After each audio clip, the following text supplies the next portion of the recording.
One way to find the amount of work done is by using the formula FD cosine theta. But this number for the amount of work done represents the amount of energy transferred to an object. For instance, if you solve for the work done and you get positive 200 joules, it means that the force gave something 200 joules of energy. So if you have a way of determining the amount of energy that something gains or loses, then you have an alternate way of finding the work done, since the work done on an object is the amount of energy it gains or loses. For instance, imagine a 50-kilogram skateboarder that starts at rest. If a force starts the skateboarder moving at 10 meters per second, that force did work on the skateboarder since it gave the skateboarder energy.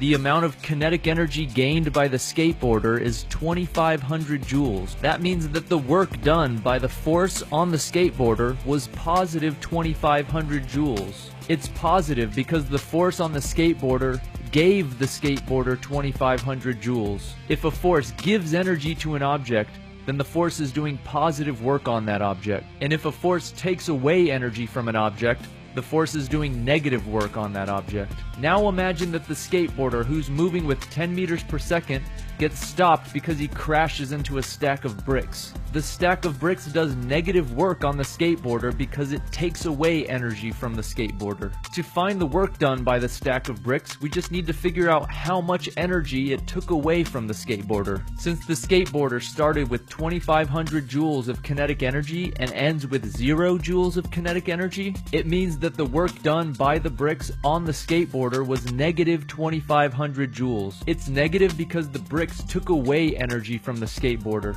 Let's say we instead lift the bricks, which are 500 kilograms, upwards a distance of 4 meters. To find the work that we've done on the bricks, we could use FD cosine theta, but we don't have to. We could just figure out the amount of energy that we've given to the bricks. The bricks gain energy here, and they're gaining gravitational potential energy, which is given by the formula mgh. If we solve, we get that the bricks gained 19,600 joules of gravitational potential energy. That means that the work we did on the bricks was positive 19,600 joules. It's positive because our force gave the bricks energy. This idea doesn't just work with gravitational potential energy and kinetic energy, it works for every kind of energy. You can always find the work done by a force on an object if you could determine the energy that that force gives or takes away from that object.